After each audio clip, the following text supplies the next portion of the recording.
Hello and welcome to episode 41 of the Paper Crane Yarns Knitting Podcast.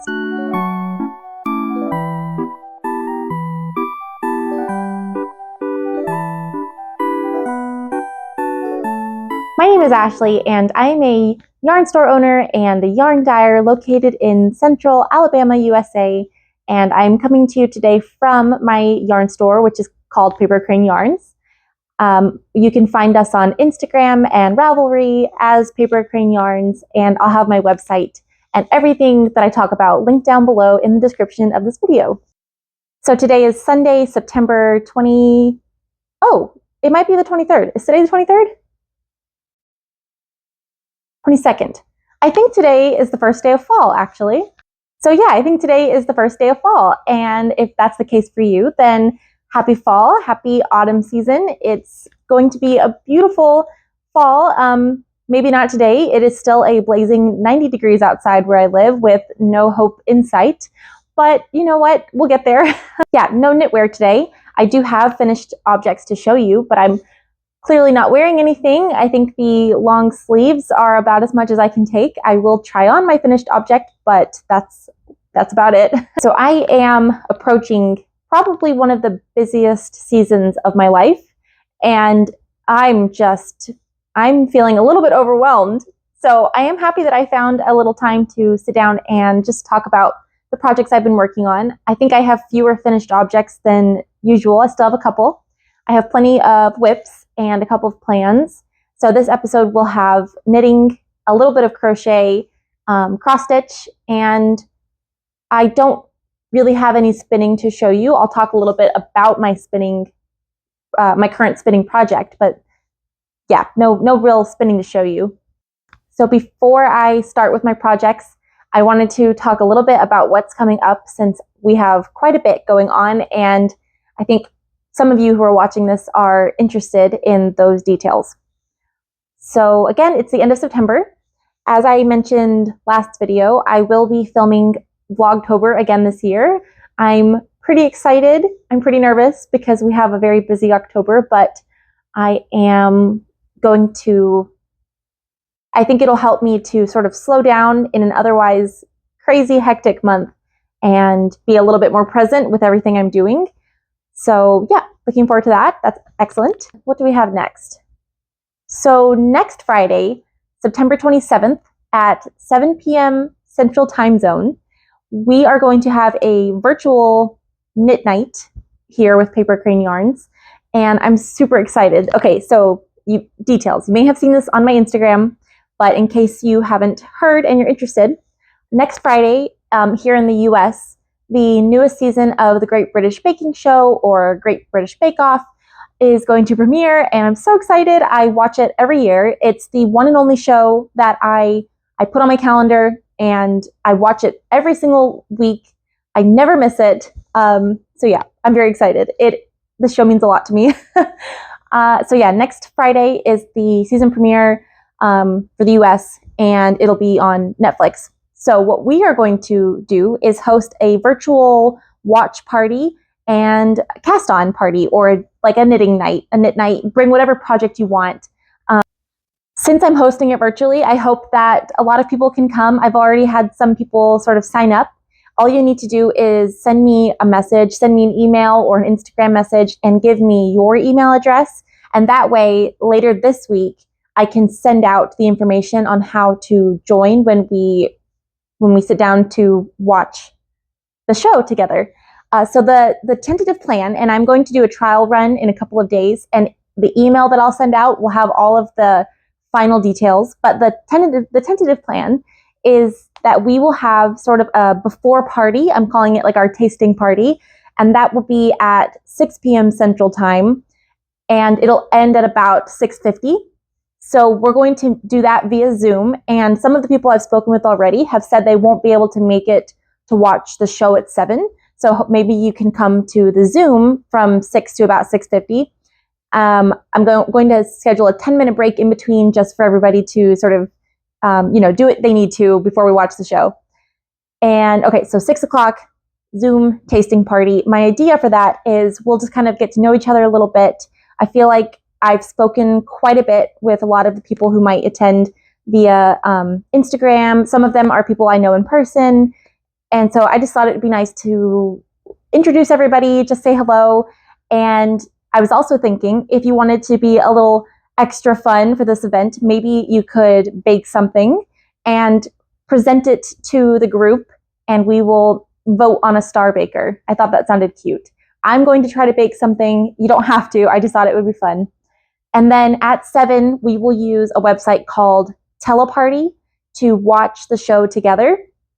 The caveat is you do have to have your own Netflix account to be able to join the group online. So I'm going to do a trial run in a few days, but from what I've done so far and from what I understand, it's an extension that you add to your browser, and it works with Windows and Mac. So you add this extension to your browser, and when 7 o'clock rolls around, I will send a link probably in the Zoom group and quickly via the email group, and it'll have a link to actually join my watch party. And so then from my end, I will get to play the show, and with the Teleparty app thing, there will be a chat box on the side. So we can chat real time via like instant message, and we can communicate that way. Or, and I'm going to do this, if you get a premium membership, you can do video and chat, like vocalizing. So I'm going to get myself a free trial account. They do offer a 7-day free trial, so I figured I will do that. And that way we can also chat and see one another if you want to turn on your video for that portion. I thought that'd be kind of fun. So that said, this will be probably a bit of a chatty premiere. So if you don't mind that, then I think you'll have a great time. And then afterwards, we'll do one more little Zoom party just to kind of close out the night. And all of these things, just come and go as you want. But it'll probably be a 30-minute Zoom party after, so about 7:10 to 7:40. So I think the show lasts about an hour. So at about 8 o'clock, we'll just open one more Zoom room and just kind of say goodbye and maybe give our thoughts on the first episode of the new season. So there's that. Again, we only have a few days until I'll be hosting that, so just make sure to get me your email address. And if you can't make it to this one, I plan on hosting at least one more for the season finale. But I would like to maybe try to do this a little bit more regularly with this show, maybe some other events. So yeah, just that's something to look forward to. Okay, so that's the soonest event. And then Vlogtober, and then SAF. So I'm vending at the Southeastern Animal Fiber Fair, which is in Fletcher, North Carolina, near Asheville. And that will be, it's the same weekend as Rhinebeck.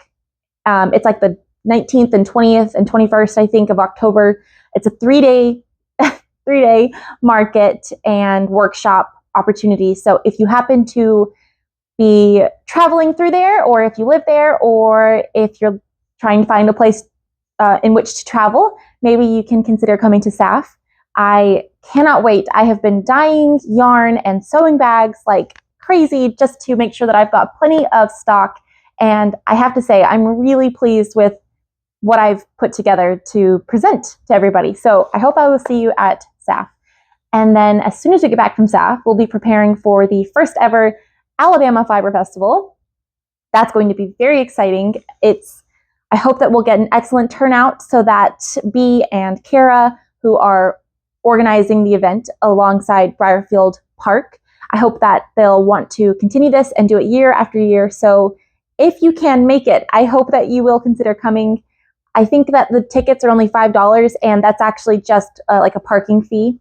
There's merch that you can get. There's going to be raffles. So I've donated a couple of items for the raffle, a strawberry project bag, and one of my Shihiro sock sets. And there will be, I think, 30 different vendors. There'll be a few yarn trucks, food trucks, and it's all outdoors. I asked about the handicap accessibility, and it's going to be paved and gravel. There are ramps to the buildings, so in theory, it's wheelchair accessible. It's really going to depend on the weather, of course, but yeah. So hopefully you can make it to the Alabama Fiber Festival. That will be November 2nd, which is a Saturday, and I think it is from 9 to 5. And then the next day is my best friend's wedding. So yeah, I have a lot coming up. Okay, now that I have released all of that information in my head out into the world, let's move on to my projects.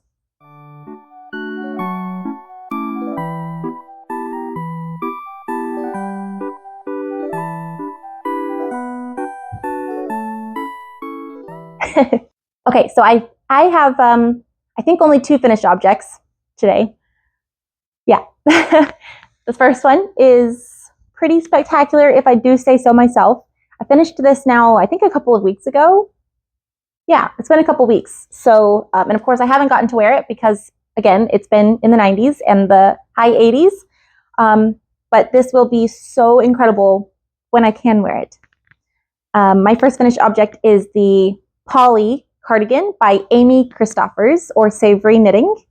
And I will make sure to insert some photos so that you can see it sort of from the overall picture. I know it can be kind of hard to see it in this format. I probably should have buttoned it first. Pause to button. Okay, let's try this again. This is my Paulie cardigan.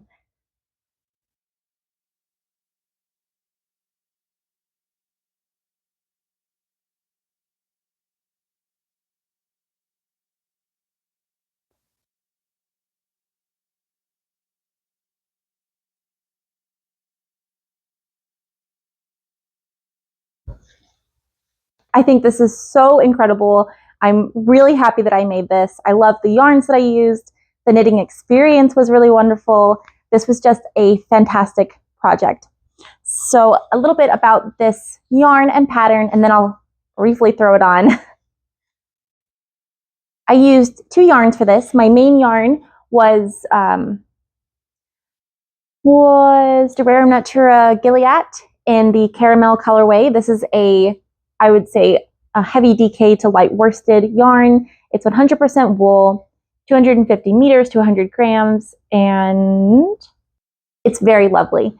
It is this gorgeous non-superwash, lofty wool that I can tell is going to be super warm. It has that great, like, it just, the way that it puffs and fills out space, it's going to trap in the warm air when you're wearing it. So this will be a fantastic late fall and winter cardigan. And then my contrast, and as you can see, I have a whole ball of it left. This was not ideal. I would have rather not paid for an entire extra one of these. So I think I used 400 grams of my main color. And I knit the size 2, by the way. So I used 400 grams of my main color, which means I did use less than what was suggested, if I recall.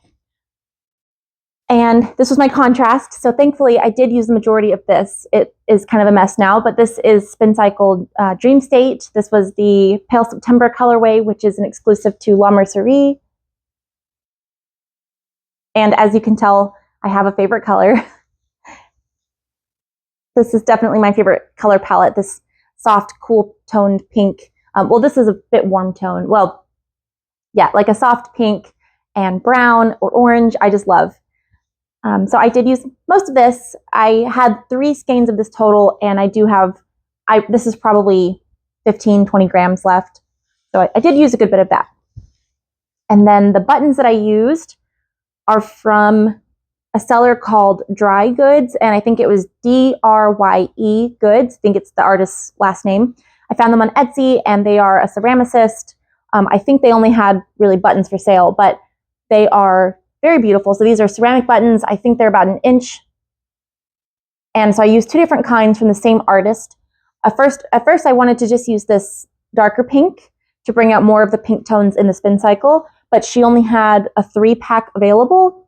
So I decided to pair it with this other one that was sort of advertised at pink, but it's definitely kind of a brown pink. It's got pink undertones, but it's like brown and beige, and there's even a hint of blue in there. So I decided to pair these buttons together and alternate, and actually I'm really happy with that. So I'm glad it worked out that way. So it's got 5 buttons, and I have to say, I think that this might be one of the most well-knitted sweaters I've ever made. I just think that I really kind of nailed it with taking my time and making sure each part was correct and well done. The way that this button band sits, I think, is really nice. It looks excellent. I love the raglan increase, the way that it looks in mosaic. So on the front side, you have that contrast color, and on the wrong side, it's the main color. But I think it looks so nice. The sleeves just look fantastic. Everything about this is really lovely. So I did get stitch gauge. I think my row gauge might have been slightly off for the ribbing because I knit as many rows as they suggested for the ribbing, but I think mine is slightly longer for the hem, but that's okay. I still think it looks fantastic. I just kind of matched the sleeves, and the sleeve ribbing looks correct to me, so I think this just turned out a little long. That's okay. Oh, the button band. I was a little proud of myself. So I didn't realize until the end when I got to the button band that this was actually knit with vertical rib. You can see it's 1 by 1 vertical rib, and it is actually sewn on. So it's one of those collars that you knit and then you attach. I've done that once before with my Andrea Mowry rose cardigan, and yeah, I have to say I'm glad that I went with that, because the alternative is I could have picked up stitches and knit a horizontal rib. And I have the Daft Days cardigan, which is a Rebecca Clow mosaic knitting pattern. And actually the issue that I have with that sweater, as much as I think it's gorgeous, is the button band. Part of it is in the way that I bound off, but I also think that that horizontal rib is just a little less structurally sound, just in my experience. And it's probably that I used superwash yarn. But I do think having the vertical rib kept the button spacing very even, and it was very easy to get, the number of rows and everything just right so that it's all perfectly spaced. I feel like the way that the collar sits is really nice and, again, kind of sturdy. I just think that taking the extra step to sew it on made, it was great. I almost talked myself out of it because I kind of wanted to take the easy way out and just pick up stitches. But again, I knew that this sweater kind of meant a lot to me because it's just gorgeous. I love the pattern. The whole experience was really wonderful. So I figured if I got to the end and didn't do the thing that I thought would make it perfect, I would regret it. So yeah, if you're going to do this one, I do recommend taking the time to do the vertical button band and sew it on. In the grand scheme, it was only maybe a day or two of work compared to, I did knit this quickly, but the rest of it took a lot longer. So just doing that extra little bit, no big deal. Okay, I think that's everything about this. I will try it on, and again, I will have already inserted some photos, or those will come up. I haven't actually tried it on yet with an outfit that I would probably wear it with. So the day that I took the photos, I was just I think I was dyeing yarn a lot or something. And so I was kind of wearing like yoga pants and something that maybe wasn't necessarily an outfit to wear this. So this will be sort of my first time seeing it with maybe an outfit I would wear it with.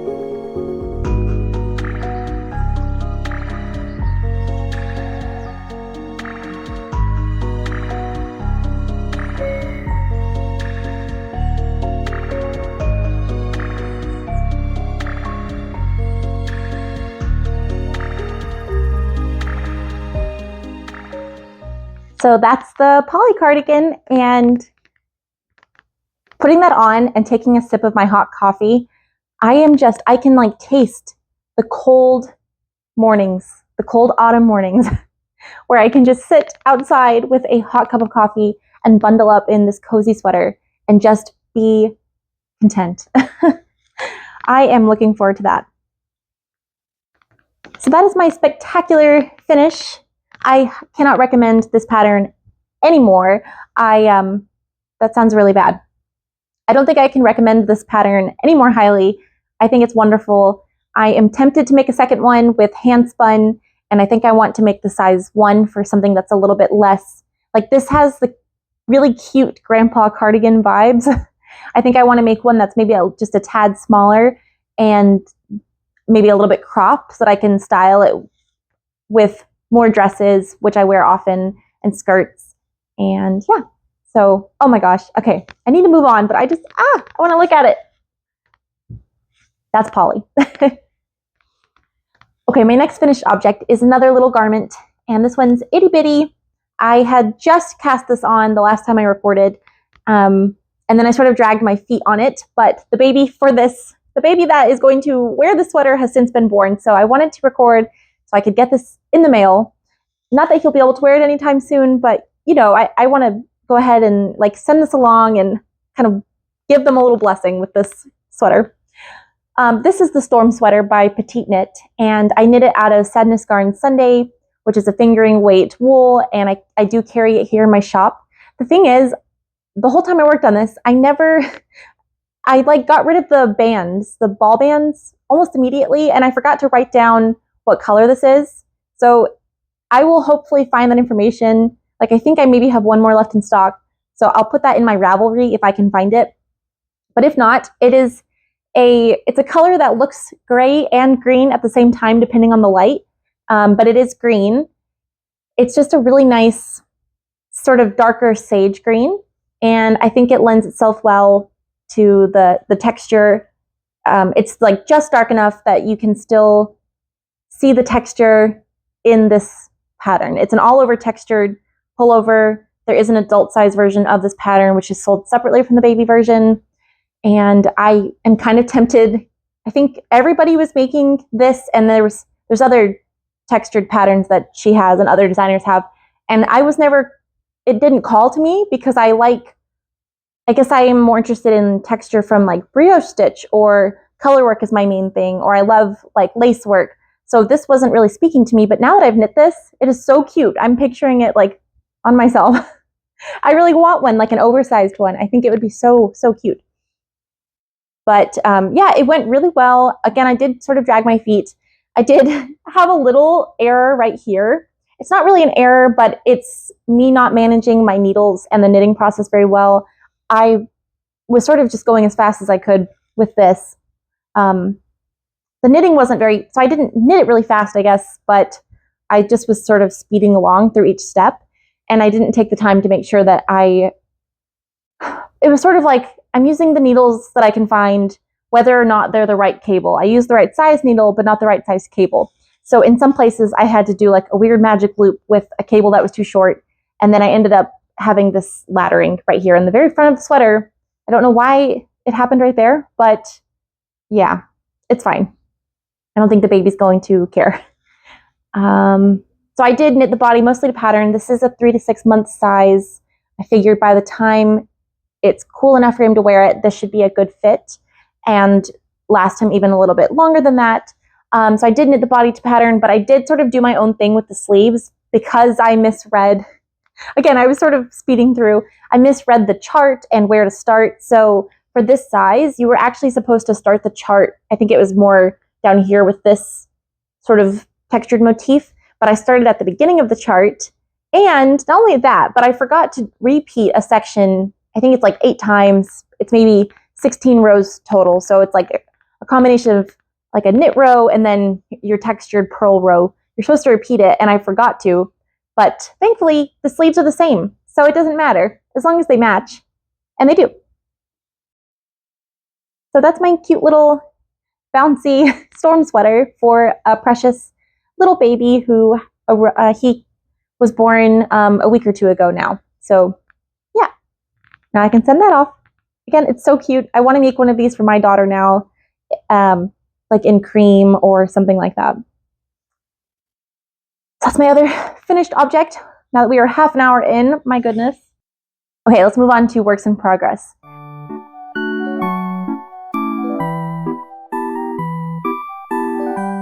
I have another big brown cardigan to show you. This one is for my husband. This is his gift. every year I try to knit him at least one sweater and then some accessories. So this is his sweater for the year, and I just finished the body. This is the single malt, the old fashioned by Maxim Sear, Max the Knitter. This is one of his newer designs that came out this year, and it is a beautiful cardigan with this wonderful textured stitch. And I'm sorry for the pet hair. It's got this really gorgeous raglan detailing with this sort of knit and purl pattern. And I think it's so beautiful. It's got this double folded collar that actually sits so nicely, especially in this really thick yarn. See, I'm going to bump up against the mic, but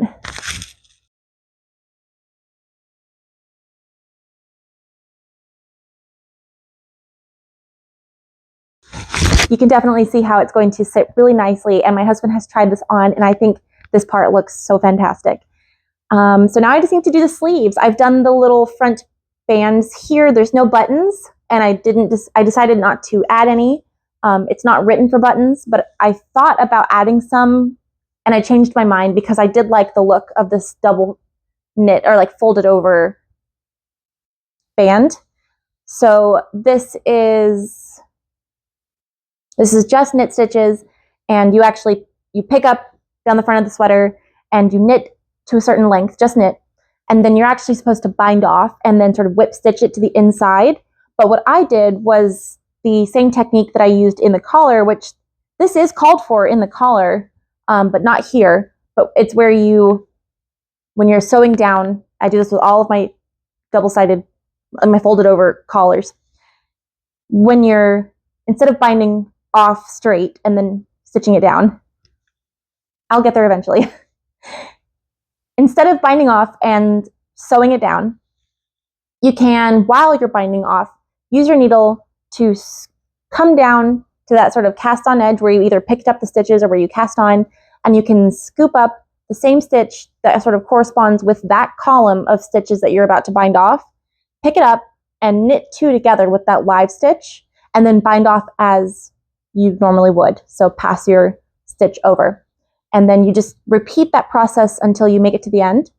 So I did that on the collar, and it was called for on the collar, and it was not called for here, but I mimicked that same technique. It's not a lot of knitting, so I kind of thought if it ends up too tight or if it seems off, I'll just undo it and bind it off, and and sew it down. It'll be no problem. But it does seem like it worked. So when I block this, I have yet to block the body, but when I block it, I think it's going to even this will stick out a little bit more. Right now it's sort of tucking itself in, but I can tell that it's substantial, and it's the tension is really good. So I think it will block out really nicely, and then it'll just sit nice and flat.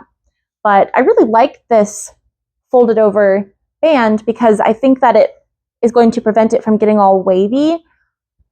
Again, going back to my Daft Days cardigan, I bounded off the button band with a stretchy bind off. I think I did a tubular bind off, and normally I love that, but for this for the bands here, I actually found that it made it really wavy. So I'm glad to see that this technique left it looking a little bit straighter. Point being that I really like this, and I might replicate this in the future on other projects. So now I just have to knit the sleeves, and this is size 3. I didn't mention the other Maxim Sear pattern I knit for my husband. I did the size 2, and it was a perfect fit. But the recommended ease for this one, the size 3, was more suitable. And again, I've tried it on, and it's perfect. So I'm really glad that I picked the size 3. And I also did a gauge swatch before I cast this on. And good thing too, because for this yarn, I needed to go down a needle size. And once I did, I got gauge. And again, I just think it's so incredible. I am excited for us to both have our little, like our family brown sweater action going on. Now I need to knit my daughter some kind of brown cardigan, apparently. Yeah, oh, and the yarn for this is, I don't have a skein over here with me, but it's 100% Coriadel wool. It is stone wool. I carry it here in my shop in 3 different colors. This is the sorrel number 1, I think. I also carry the sorrel number 2. So this is either 1 or 2, but it's this beautiful reddish brown with little touches of like black fiber. It's just really pretty. So this should be done next time I record a podcast. But if you watch Vlogtober, you might see me knock this one out of the park. Now that I finished the body, the sleeves I can probably get done in a day. So there we go. Okay, so I have a couple of, I guess, half-finished objects. I do have a couple of finished socks, but they are single socks. This one, I have half of the other one done. This one, I have not started the second one. But these are both out of my hand-dyed yarns. These are some sets that I've dyed for SAF and for if I have any left over, I'll have these sets at SAF. I'll have these sets at the Alabama Fiber Fair if I have any left over. So this first one, this is my new Monster Movies sock set. So I've got this purple main skein with bright orange and some deep purple speckles. There's kind of like some reddish speckles in there. And then the mini is this bright orange. And this is how I decided to work mine up. I did and I'm sorry, the ends, it's blocked, but the end's still there. I did a ribbed cuff where I striped in some of the orange and then I knit straight from there. I didn't follow a pattern. It's just sort of, it's 60 stitches. I normally do 64, but I've finally come to the conclusion that 64 is too many for me. So this seems to be a good alternative. 60 stitches, 2x2 rib with a little bit of that color in the, with a little bit of the contrast striped in. I did the contrast for the heel, which is a heel flap and gusset, and then the toe. And I think it fits really nicely. It's really pretty, and I can't wait to wear it, but I'm going to not wear these until, I say these, here's my other one. I'm not going to wear them until after the sock sets sell out so that they can be nice samples. I've just finished the leg on the second sock, so I just need to do the heel turn and the foot, and then I will have a cute pair of bright autumnal socks. Oh, and I'm using a stitch marker from Lindsay of Simply Serving. Pulled out my pumpkins. This is my pumpkin stack with a little maple leaf. Ah, hello. Yeah, I think it's so cute. And I'm using my little walking and knitting bag because I knit this project in New Orleans. So I actually knit the first sock in the car on the way up to New Orleans. It's about a 5.5-hour drive. And I started the cuff before we got in the car, so that way I wouldn't have to cast on. And so yeah, I knit this on the first day before we even got to New Orleans. And then when we got to New Orleans, I cast on for this second one, for the second sock that I made. And this is one of my new mini skein collections. I'm calling this my Pop Art bundle, but it's got some new and old favorite tonals. I thought they looked really fun together. And the sock set doesn't come with white, but I just used some white in my sock. So this one is Biscotti. This is California Poppy. This is Highlighter. This one is Spruce. And this is Moon River. And I really love these colors together. Part of me thought about taking out Spruce and just doing Biscotti, California Poppy, Highlighter, and Moon River. And I think that would be really cute. So there were definitely some options I had with knitting this up, but I decided to go ahead and do all of them. And my sock ended up being 3 full repeats. So I started with Biscotti and I finished with Moon River, and that was all 5 colors. And so I ended up finishing with Moon River. So that's kind of fun. It was 3 full repeats of all 5 colors. And then of course the white, same deal with 60 stitches, heel flap and gusset. I did the cuff differently from anything I've ever done before. So even though I didn't follow a pattern, I do own the Summerly sock project book. And on the cover, and there's a pattern in the book for a sock that's striped. And it's like rainbow. It's really pretty. But I didn't have the book with me, and I just sort of wanted to mimic that look with the striping. And so I did this little 1x1 rib, and I only did, I think, 10 rows. But looking at the design once I got home and had the book in front of me, I think she had actually done a 3x1 rib, and I think I probably should have done something like that because I am worried that this is going to be, without a lot of that ribbing, it'll probably be a little bit slouchy, which I don't mind. I like slouchy socks. But we'll see how the fit is on this. I can't wear it yet because I don't have the second one, and I want it to look nice for now. So yeah, 2 little finished socks for samples and then for my feet. I'm going to quickly show you the 2 other mini skein sets that I dyed and packaged up that I'll have with me at those events in case you are coming and you are sort of curious about what I'm bringing. So I also have, this one's called Pumpkin Harvest. It's just some autumnal colors. I thought it would be fun to use these for colorway socks or some kind of cowl. I included a color to do like a pumpkin and the foliage. And then I sort of did nighttime pumpkin patch colors. So I think that would be fun. Or just knit into stripes.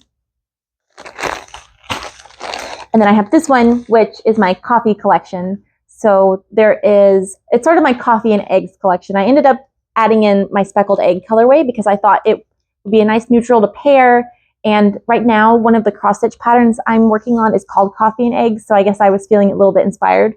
So I've got speckled egg, caramel latte, lavender latte. This one is called Coffee Maker, and it's based off of my coffee maker, which you can kind of see a little peek of over there, but it's a little coffee maker I have here in the shop. I dyed it after that, and then this one is Ristretto. So that's my coffee collection. Okay, next work in progress is a new cast on. This one is also knitting. I've just thrown it into this bag here, which is really cute. I talked about it, I think, last time. So this was a cast on that came to be for a couple of reasons. First, I had the yarn sitting in my stash and I really wanted to use it. It's cat sandwich fibers. It's a fingering weight yarn. I had a sweater quantity, and I've been eyeing it for months and just wanting to work on it. So I finally decided to cast it on, and I thought this was going to be my knitting when I went to New Orleans because I knew there'd be some easy stockinette. But then I ended up leaving it at home and just bringing the socks. But I've still been working on it, just here and there. I'm making the dipped arms cardigan, and I actually don't think I took note at all of who the designer is, but I'll make sure it's on the screen and down below. So again, this is cat sandwich fibers. The colorway is called Sweet and Spookier, and it's this beautiful, very light peach with vibrant speckles of pink and yellow and black and orange. It's so cute. So I'll put in a picture, I think, of the dipped arms cardigan. Hello. Trying to get the light to refocus. I haven't actually picked my colorways yet for the dipped feature of the design. So right now I'm just working with my main color, and then I'll decide on that when I get to it. I have a couple of ideas in mind, like maybe a bright teal, but we'll see. So right now I'm just working on sort of a big swath of stockinette. This is just knitting and purling back and forth, and it looks really pretty. I love seeing the yarn starting to work up. I think I've almost reached a point where I will put this portion on hold. This is the back. I'll put this portion on hold and then pick up for the front and start on the front. Something that I did wrong with this pattern, it actually called for a provisional cast on, and I just completely overlooked that. So instead of having that nice sort of seamless drop shoulder look, I will have a seam where I have to pick up the stitches, but it's no big deal. I do wish that I would have done the provisional cast on, but again, it's okay. Don't come off of here. So yeah, there's not much more I can say about that. I think the fabric is looking really pretty. I know that it's light colored, so you're probably seeing through it a lot, but once I'm wearing it, it will sort of fill itself out there. But because this is such a neutral, this peachy neutral with these vibrant pops, whatever colorway I decide to do on the sleeve, I think is going to work. I think really anything could work because it's so subtly colored. It's so subtle. I think it's really pretty though. I do love to see all these colors starting to knit up. So we'll watch as this one grows. I think I'm making the size 2 with this one. There's a long version and a cropped version of this pattern, and I would like to make the long version, but I only have 3 skeins of this colorway, so it's really just going to come down to how much yarn I have. I will probably knit a lot of the body and then go ahead and knock out the sleeves when I'm able to, and then however much yarn I have left of my main color, that's what will dictate how long this will be. I really can't speak today. So very quickly, I have casted on my second Better Together mittens, but I really don't have anything to show for it. I think I worked on this for maybe 10 minutes and then I put it away. So I would like to go ahead and finish this, but I'm finding it hard to be motivated with it being so hot outside because I know that it'll be a very long time before I get to wear these. But just a little refresher, I had knit this first one last time. I am using Knitting for Olive. This is the merino and then the soft silk mohair, and the colorway, it's pea green or pea shoot, I still don't remember. And it's just a really cute pattern. I was really wanting to make some fluffy mittens in this particular shade of green. I thought it would look great with, I have a really pretty sage mint sort of raincoat that I'll wear in the winter that I thrifted, and so I thought this would look cute with that, or a black pea coat. Yeah, I just thought it was really cute. And as I mentioned the last time, the only thing I would have changed about this, and I could still go back, but I'm not going to. I wish that I would have done a Kitchener instead of, the pattern suggests getting a darning needle and running the length of yarn through the last few stitches to close it up, which is a common shaping, for hats. It kind of looks like a hat crown shaping, but it's not my favorite. So I wish I would have done the Kitchener. In the end, maybe I will just take it back out and Kitchener it, but I just haven't done it yet. We'll see. So yeah, it's really cute, very fluffy, very simple pattern here. There's just a little chart that you follow that gives you where to rib and where to knit, where to purl and where to knit to get this sort of wrapped around rib design. It's a twisted rib, so it's got nice pretty texture, but it's really cute. I have one more grand knitting whip. I meant to show this one, I think, first because it's my favorite out of all of my whips. It is in my mushroom bag. I sewed this one a couple years ago. I've talked about it many times. So this is a special project for a number of reasons. This is my wings. It's a blouse. It's by Claudia Quintanilla, and it's a pattern in her new book called Making Memories, which is now released if you want to pick up a copy. They sent me a couple of the patterns before the book came out so that I could sort of preview knit them, if you will, and I have just been enjoying this pattern so much. So hopefully you can kind of see that gorgeous lace pattern developing. I do actually have a lot more knitted than I did last time, although it might not look like it, but I'm almost to the point of splitting 4 sleeves. So I have to do, I think, 2 more rows to finish out this, to finish out the chart repeat. And then I have to do a certain number of rows one more time. And then all the raglan increasing will be done and it'll be time to split for sleeves. So I'm very excited about this blouse. Again, I hope you can, I'm trying to hold it in such a way that you can really see this gorgeous lace pattern developing. And it is beaded. So every single one of these little lace motifs has a bead in the center. I'm using multiple colors of beads. So some are very dark and some are very light, which is why some of them are kind of catching the camera a little bit more. So you can kind of see, and they reflect the light, but some of these lighter ones are sort of a silvery sage green. And then I have these ones that are almost black. And then there are some in here that are kind of a rose quartz color, like the yarn. Let's see. Well, it's just very lovely. And I'm just using them in sort of a random assortment as they show up on my string of beads. These beads are from Tejas Beads, and they are called Watermelon Tourmaline. I'm about to have to order some more. I've never done a beaded project, and especially not one that had beads all over, so I had no idea how many I would need. Here are these beautiful beads. You can see all the different colors in there. That's what's going in the sweater, or in the blouse. I just love the way they catch the light. And I'm using these little guys. I talked about this last time, but this is how I'm beading, because my beads, the hole in the bead is so small that I can't get even a teeny tiny crochet hook through to pull up the thread. So I'm having to use these to I'm having to use these to put on each and every bead. So the bead rows are taking a long time because it's sort of tedious, the process of the beading. I enjoy it because it's fun to see it go on there, but yeah, it does slow me down. I'm using Sadness Garden Silk Mohair. Again, I carry this here in my shop.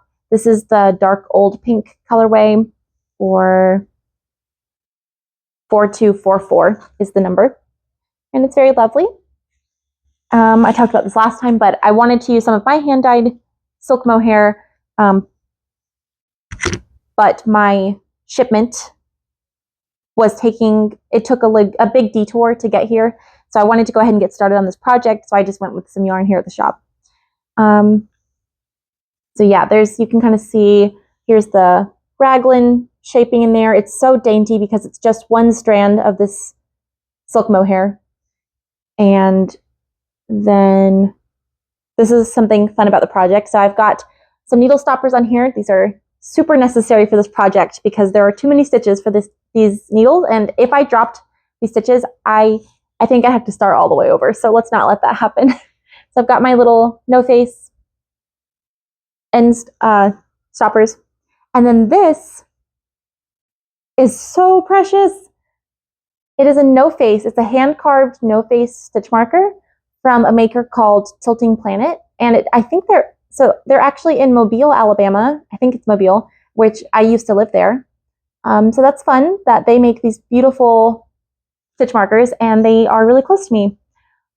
I felt very fortunate that I managed to snag this guy in a shop update.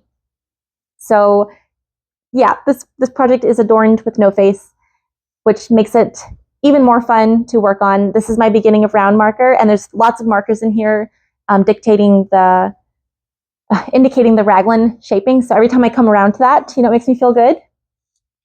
So yeah, my goal for this one is to separate for the sleeves by the end of this week. We'll see how it goes because I have a lot going on, but that is where I would like to be for progress. This is not a project I can rush, but part of me would really like to have this done for one of the events that I'll be at this year. I don't think it'll happen because it's actually quite a bit of knitting, but we'll see. So I'm very excited. I think it's going to be a beautiful color for me, and it matches basically my entire wardrobe. So that's my favorite work in progress. And also congratulations one more time to Claudia for her newest book release. It is a beautiful book, and I can't wait to make more of the patterns, and with each one to learn a new technique. That's the fun thing about this book, and each of the patterns, they all have some kind of unique embellishment. So this one has the beading, and it's going to have this beautiful collar that I'll be knitting here shortly.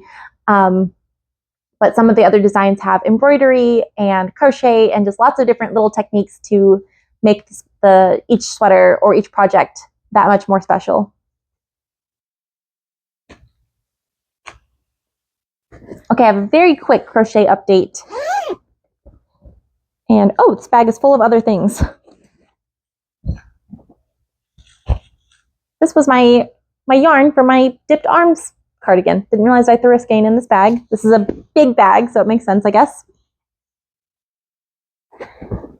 So the last time I recorded, I showed you guys my little blocks for my Quiet Sky blanket that I'm working on. Just a quick reminder, it's this beautiful crochet quilt motif pattern by Anita Gibney.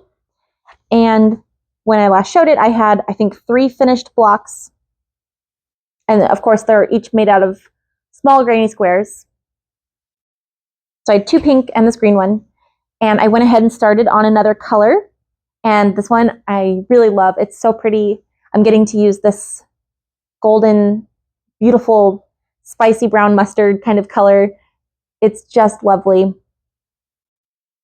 Oh, it's so pretty. I love seeing crochet on camera because it really kind of defines each little bit of the stitch. It's just beautiful. So then it's got the same white that runs through all of them. And then the center of this one is this beige mushroom color.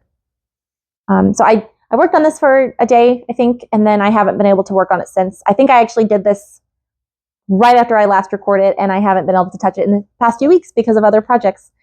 But I am slowly but steadily working on this blanket. One day I will have this big quilt blanket. It's going to be huge, so I'm giving myself some grace in the fact that it's taking a little bit of time. I'll have blocks in this color, this robin's egg color. I'll have some blocks in the mushroom color. I think there'll be some blocks with the white. Maybe not. Maybe this is just contrast. And then you saw the pink and the green and that chana masala colorway. And this is the hook I'm using. It's my Furls crochet hook. This is a gorgeous hook. This is, I think, now I can't remember what collection this is. I'm pretty sure these ones are discontinued, but you might be able to still get a couple. It's got this beautiful gold element to it in this resin. I'm using a G or 4mm hook. So that is satisfying my crochet desires. I really am wanting to do more crochet, but it's just, I have no time right now. So I'm kind of hoping that in later November and December, when I have time to sort of hibernate, I will get some more of this crochet done. So now I'm going to quickly show you my current cross stitch projects. I think I only have 3 that I'm going to share today, and I actually meant to iron them before I sat down and I forgot. Some of them are creased, so please forgive me there. But yeah, I have a few more whips going on right now, but I think I've only touched these 3 in the past few weeks, so we'll go ahead and just show these. Starting with what's on top, this is my coffee and eggs cross stitch. This is by the Artsy Housewife. I need some coffee. I actually don't remember where I had left off the last time, so it may be that you've already seen a lot of this. I think her head is new. I don't think I had her head last time. And yeah, I think I had maybe just finished the first egg. But this is my coffee and eggs. I think it's so pretty. I love the color palette. I love the chicken, of course, all the coffee and the flowers. And up above her, there's going to be this beautiful, very retro toned rainbow. And there's going to be some more coffee cups, and she's going to have an egg in her other hand as well. So I'm doing her bun hairstyle right now, but I actually ran out of this floss, and it's a fancy floss, so I have to order more. I'm just not financially ready. It's only a couple dollars, but I'm not going to only place an order for a couple dollars and pay for the shipping. So I'm going to wait until I kind of have some money for some other things to order all at once. But yeah, so her hair is on pause because I completely ran out. And so I can go back to working on her dress and then her skirt. And yeah, I think this side is basically done except for a few little things. So I'm pretty sure that this is as long as it's going to be. There might be a little bit more. I don't remember, but it's going to be about this long. And I think this is about as wide, like finishing her out here. And then maybe there's a little thing here. So yeah, I'm looking forward to having this one framed, or I'm going to frame it. I'm looking forward to framing this one and then having it in my house. I think it will suit my house really well. I'm running out of wall space because I love putting things on my walls, but we'll find a place. And I have chickens. I have pet chickens. So this isn't the color. I have Dominicers, so they're like black and white and gray. But I love my little brown and pink chicken here. And he's got a little flower in his mouth. He's really cute. So yeah, that's coffee and eggs. Here's my cute little floss drop. Missing some of the floss because I've run out. It's looking a little scraggly. But yeah, this is the color palette. This will be the rainbow and lots of beautiful things here.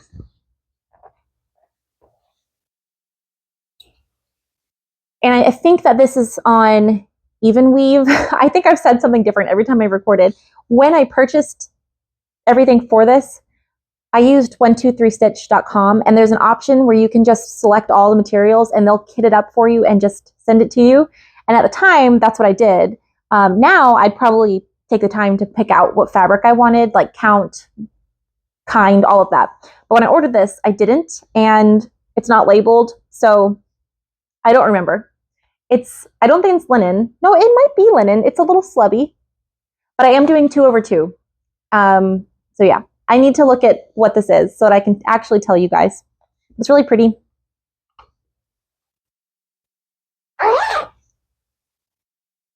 Okay, next one is my Frosted Pumpkin Stitchery. It's the Arctic Animals Stitch Along that's currently ongoing. I am technically caught up. I haven't fallen behind at all. I have completed every clue within the time frame that it was released before the next clue has come out. But that said, the 5th clue is out now, and it has been for maybe a week, maybe longer, and I haven't started on it because I've been stitching on another piece. But I have faith that I will do it. And this is one of the ones that's creased. I'm using a Nerge hoop, and I left it in the hoop without moving it for like a month. And I learned my lesson. Next time I need to move it because I don't want it to mess up my stitches. I see a couple of stitches where it's sort of looking like I smushed them. I think when I even it, when I iron it, it'll be okay. But now I need to know. Now I know I need to be mindful not to leave it in the Nerge hoop. But here's my Frosted Pumpkin Stitchery, my Arctic Animals. So last time I think I had just started on the little puffins and I hadn't done them yet. So now I have completed my puffins and they are so cute. The next clue is an Arctic hare. So it's this cute little bunny. I'm going to call it a bunny. It's a hare. And I think it was right up here or it might be over here. It's going to be very cute and it's going to add a little bit of color. It actually looks like, I haven't checked the stitch count number, but I think it's one of the smaller pieces. So I think it'll be quick, but sometimes pieces can be deceptive. They look quick, but then there's a lot of like confetti. Again, I haven't really looked at it yet, but I'm excited to add that in. And then I think we're kind of halfway done with this stitch along, which is sort of exciting. I don't know where I'll put this yet, but I will be framing it. It's going to go probably somewhere in my house. I think my daughter will really love this. She's very into animals now, and she likes identifying them. She doesn't know these ones yet, but maybe we'll use this to sort of help teach her about Arctic animals. This is the bag I'm keeping it in. I've shown this a couple times now, but this was the first ever cross-stitch project bag that I made, and it's Arctic animal themed. It's like party puffins. They have bunting on their igloos, and they're playing with paper boats. Very cute. And the inside fabric is also Arctic animals, but it's this, yeah, there's like narwhals, and I think there's like a beluga whale and puffins. It's really pretty. And I have all these flosses, so vibrant. And there's also going to be this glow-in-the-dark thread for, oops.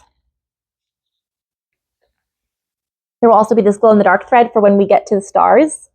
And that's pretty exciting. I've heard this can be a little bit tricky to work with, so we'll see how that goes, but we're not there yet, so it's fine. Okay, I have one more cross stitch that I'm actively working on to show you, or that I've worked on in the past few weeks. It is apparently Sampler September. Thank you, Flosstubers, for telling me that, for letting me know. And so I thought it'd be fun to work on, I think this is really my only sampler piece that's technically a sampler. And so yeah, I thought I'd pick it up.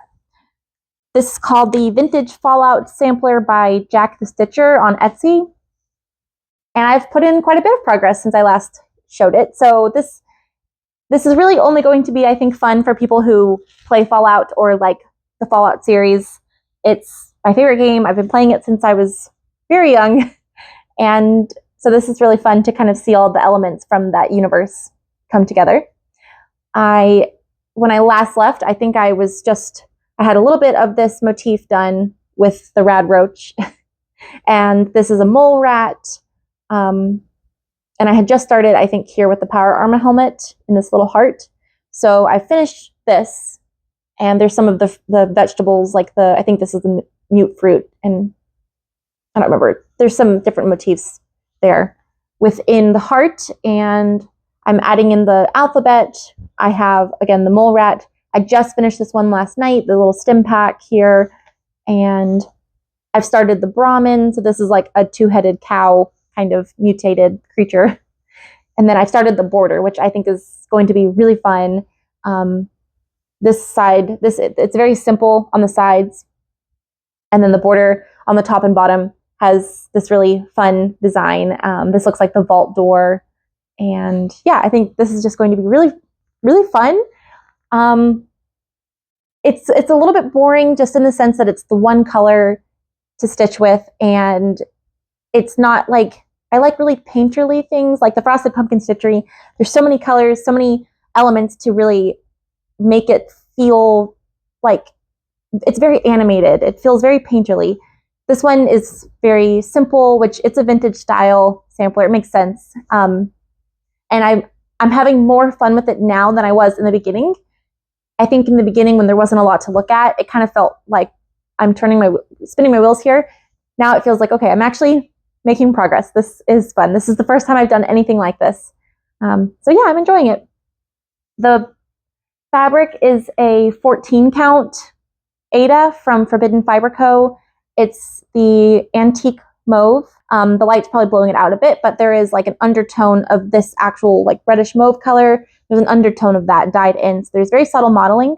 So this thread, this DMC, actually pulls those tones out perfectly. It's like the exact same shade. Part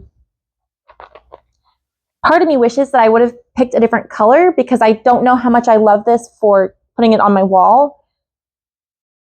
But at the same time, it kind of feels like I matched the DMC and the fabric so well that it's okay. It's not a big deal. And it's not like I'm going to display this somewhere really prominent in my home. So it's fine. But it's been fun. It's going a lot quicker now that I've gotten the hang of cross stitch. I'm keeping this one in this bug project bag that I made for myself out of some of my favorite fabrics. So again, I'm doing these little rad roaches and it matches the bag. So I don't have acquisitions to share really, but I did have that little no face stitch marker that I already showed you. And I have one other thing, and this is a lot of fiber. I have hopefully a sweater quantity of fiber that I ordered. I'm having a bit of a conundrum, but it's okay. So this is from Walnut Farm Designs. I found them on Etsy. I ordered, I think, 1.5 pounds. I don't remember now. Like this is 1 pound. I think the other one was 0.5 pound of this fiber. And it is called Confetti Baby Alpaca. It's 83% fawn baby alpaca and 17% sari silk. So I have this huge bag of fiber here. And then I'll show you the one that's open so that it won't crinkle. But I have to be careful because this alpaca fiber likes to disperse and get on things. So it's so pretty. This is like my dream fiber in almost every single way. The base color is the same shade of pink that I'm wearing.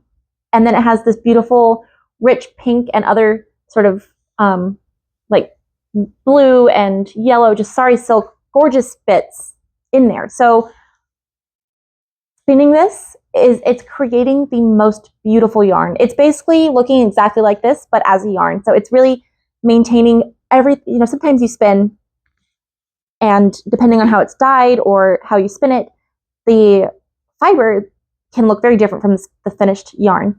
The yarn for this looks just like the fiber, which is exactly what I wanted. The problem is that when I ordered a whole sweater quantity of this, I saw the color and thought, perfect, sold. I didn't consider the fact that this was alpaca, and it's a little bit of a nightmare to spin. This is totally my fault, and I'm not going to not do this project. I feel like I've really developed my skills in creating very balanced yarn, and I like to spin pretty thin, and then I do a 2-ply. So I end up with maybe a DK weight yarn, and that's what I was going to go for. I found this to be way trickier to spin than I expected, and I have spun alpaca before, and it's probably been the easiest thing I've ever spun, but it was just, I think, that particular alpaca versus this one. So yeah, now I have only spun this a little bit. I didn't bring the bobbin over. I don't have a lot on there, so I do think that the more I spin it, the better I'll get, but I'm a little bit worried that I'll end up practicing a good bit and it won't really be usable in the grand scheme of things for the sweater.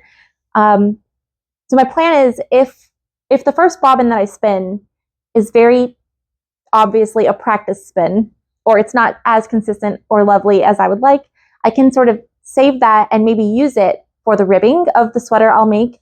I'm kind of thinking of making the Something Cozy by Shayna Billow. I think that's who it is.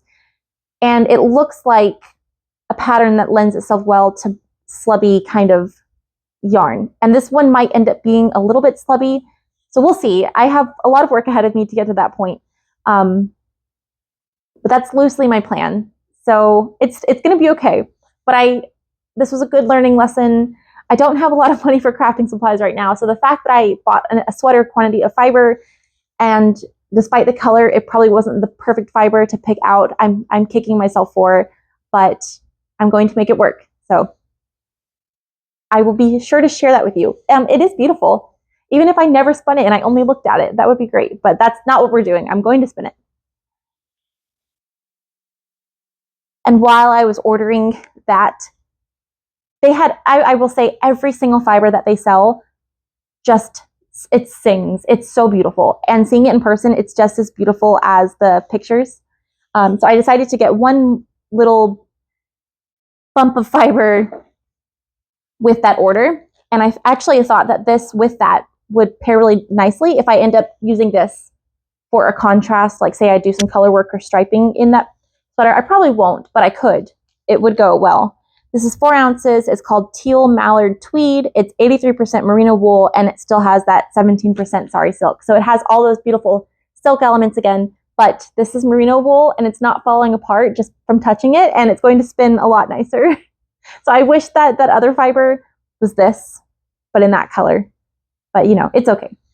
But it's very pretty. It looks very vibrant on the camera, and it's just as vibrant in person. So I hope I do this justice and spin it well, and that I end up with a beautiful yarn.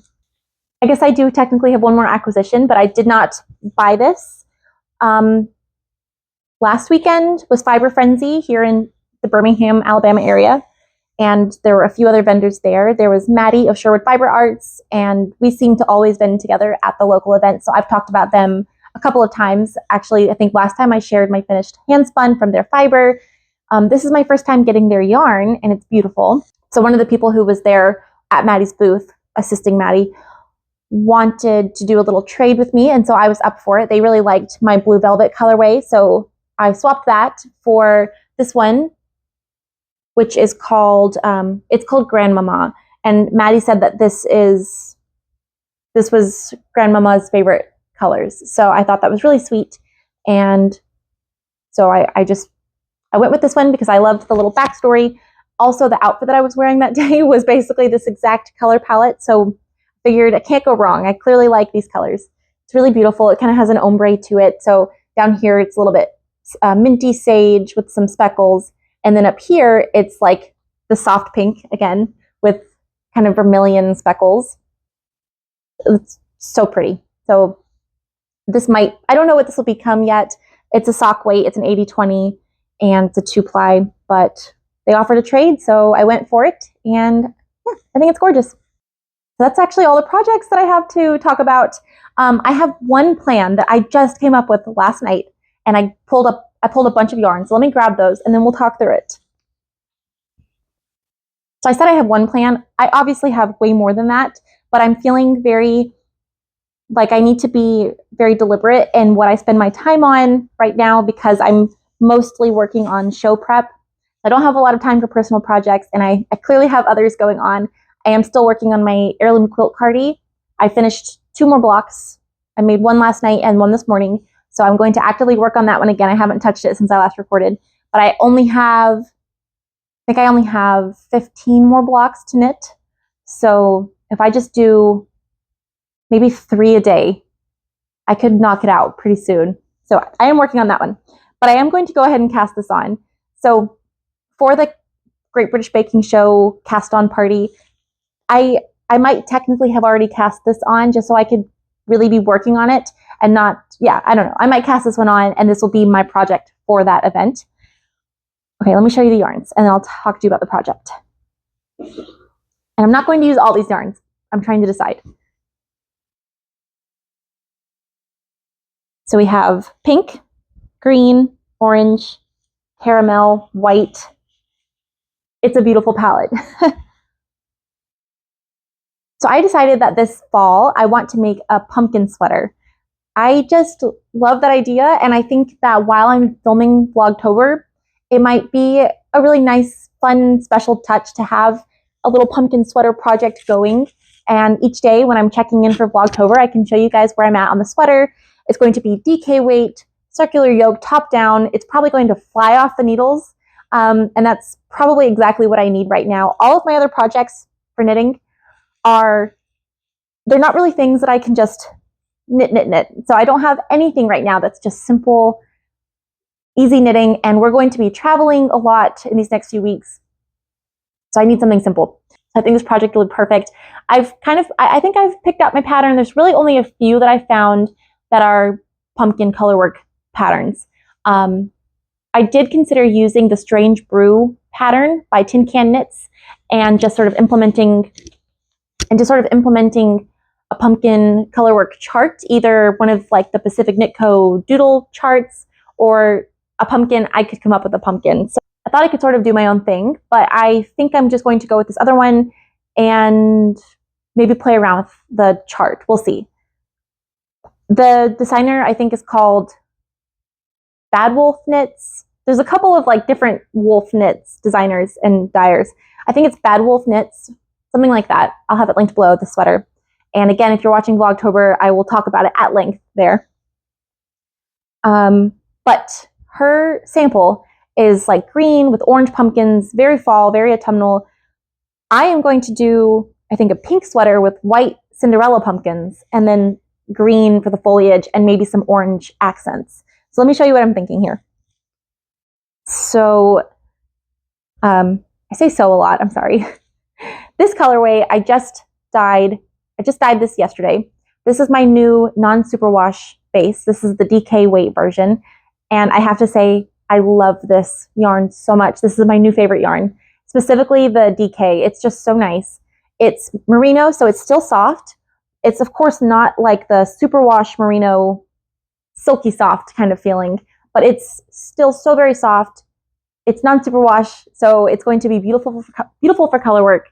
Extra warm, extra water repellent. I mean, even just the difference between soaking the non-superwash before dyeing versus the superwash, it's crazy different. You know, wool, it's sort of praised for its water repellent qualities, and the non-superwash can be kind of, but that's sort of stripped away. So the superwash, just dunking it in the yarn, you kind of have to force it to take the yarn, dunking in the yarn. You kind of have to force it to take in the water when you dunk it. So it's really going to have that sort of water repellent element. So yeah, this is going to be my main color. So the body of the sweater will be this pink. I'm just going to call this episode pink. I'm sorry. So this will be the main color. And then this is an undyed skein of the white. This is an undyed skein of the same base. So I'm thinking I will use this for my white pumpkins. It's not a huge contrast, but with the surrounding elements in this colorwork chart, I think it's going to help to distinguish between the colorwork and the main body. I also have this, I have one skein. This is a superwash merino from Yarnaceous Fibers. I got like a countdown box from her last year that I used to knit my Daft Days cardigan, and I had one full skein left over that I never used. And you can see it's much more yellow. So initially I pulled this out before realizing that I could just use the non-superwash. It would be better for the color work, and I like the cool toned white better for the pumpkins. So I was going to use this, and I do think it has a higher contrast, but I think that this will work better for the color work, and it's more the color that I wanted for the pumpkin. So there we go. And then this is another colorway that I dyed yesterday, and this is my other favorite color. I love it so much. So this might be the foliage for the white pumpkins. I could also make the pumpkins this color. This is almost the perfect pumpkin green, those beautiful fairy tale green pumpkins. And part of me is so tempted to make the pumpkins this color, but I don't know. my plan is to knit up 3 swatches of the color work. And I'm going to do them all with the main color being this pink because I'm set on that. I say now. I think that's right. I'm going to do a swatch with white pumpkin and green foliage, this light green foliage. I'm going to do a swatch with the green pumpkin and dark green foliage. This is a Treehouse Knits DK weight skein. This one is superwash, but it's okay. I got this from like a mystery bag last year, and it's one of the most gorgeous greens I've ever seen in my life. So I do want to implement it here. So I could do green pumpkin, dark green foliage. And then again, there's other like surrounding elements. So I have, this is a DK weight. These are almost all DK weight except for one, which is why I keep saying they're DK weight. This was something I used in my baking doodle cowl, and it wouldn't necessarily go with this here, but if I did like the white pumpkin and green foliage, I could do the light orange for some of the contrast. So that way I'm still bringing in like the pumpkin orange, but it's very light. I could bring that in for some of the colorwork elements. And or I have this more clay pink color that I could do. And I have, this one is like a really deep caramel color. It's like my caramel latte colorway that I dye all the time, but this one's much more shaded. It's like over dyed with a deeper color. So it's, the base is the caramel latte, but it has this deep brown, so it almost looks heathered. Actually, this could be a winner. So I'm actually really excited to swatch up these different motifs and see which version I like the best. I think this is going to be a fun fall project while still having some of like the pink and lighter elements, because I think last year and just currently with all these really dark brown sweaters, I've been knitting a lot of like deeper colors recently, so I want to knit some more light fall things. Oh man, this could be the winner. We'll see. Could be the winner. I do also have this in stash, but this one is fingering weight, so I'd have to hold it double. This is Yarnaceous Fibers, and I purchased this to make a different colorwork pullover, but I haven't made it yet, and so I just pulled it and thought this could be my orange element. And it's really pretty. It's called Orange Kyanite. It's kind of in between. It's just a beautiful orange. I think it's coming up a little brighter on screen, but compared to that first orange I showed you, it's very different. So this could also be a contender, but I would have to hold this double. It might throw off the gauge slightly, but the portion in which I plan to use orange in the pattern isn't like a big section, so I think it'd work out okay. Okay, so yeah, that's my plan. Oh gosh, okay. Well, I guess you can stay tuned for Vlogtober to see what I decide to go with. I'm so glad that this idea came to me. Okay, I think I've pretty much shown you all the projects and all of that I can possibly share with you today. I feel very scattered. I'm sure that's coming across, but I'm trying my best to be very organized. This year has been incredible for the business. There's been a lot of growth, but it's still just me. So it's like we're growing and we have more and more events and things that we're doing and things that I want to do, but it's still just me and my 2-year-old. Preparing for these events next month is becoming a little chaotic. It's going well right now. I do feel like I'm ahead of schedule. I've dyed a lot of yarn. I've dyed almost all the yarn that I need. I've sewn a lot of project bags. I'll probably always wish that I had more. But you know, I've sewn some good ones, I think. I'm really impressed with the fabrics. I think it's really pretty. It's going to match. I think it's going to match my booth really well. I feel like I have really created a specific aesthetic over the past few years of being a knitter and making my own clothes. I'll call myself an artist. I don't mean like I've always been a painter and considering these sorts of things, but it's only been in the past few years of building the business, spending a lot of time considering colors and color palettes, shape, all of it, you know, all the things that we get to play with as crafters. I feel like I've really come into my own these past few years with creating what I really love to look at. And so I'm very excited about my booth for SAF. I think it's going to be, I'm really hoping it all works out logistically and everything. I think it's going to be beautiful in like my perfect way. So there's going to be lots of the colors that I love. It's going to be decorated with the things that I love. So, you know, I think all yarn dyers probably end up creating, or like people who do booths of any kind of trade shows, they probably end up creating a space that you walk in and you feel like this is almost like a visual embodiment of this human being. And that's what I'm going for. So I do know that some of you kind of resonate with the things that I love. So I'm hoping that those of you who get to visit my booths in the next few months feel that sort of love that I have for the craft and the aesthetic beauty of the things. What am I trying to say here? I just hope that it feels welcoming, and that I don't know, that it feels inspiring in some way. So we'll see. I have been working very hard. Okay, just to chat a little bit about other things I've been up to. I did go on my New Orleans trip. I just want to thank so many of you for sending me very sweet messages and prayers and just different things to encourage me as I went on that trip, because I was very anxious about it. In case you haven't really heard me talk about it before, my best friend is getting married in November, and she wanted to have like a bachelorette party trip with all of her girlfriends. So we went to New Orleans together, and that's like 5.5 hours from here. I used to live in Mobile. I've been to New Orleans, but I've not stayed in New Orleans. This was my first time really getting to see the city. And I was nervous because, again, I have a 2-year-old. We've never been apart like that. My husband and I, we've been married for 5 years. We have never spent a night away from each other up until this trip. I was just very anxious, and a lot of the girls who were going I didn't know, which is not a problem for me. I love to, I think when I'm in a social setting, my number one goal is to always make other people feel welcome. So even though I am an anxious person, I think in social settings like that, I'm good at putting that on the back burner. Like when I was growing up, if you guys are hanging around for this, you're going to get a little story time. Growing up, I always felt like I was good at getting on stage and like doing speeches and, you know, being class president and that kind of thing.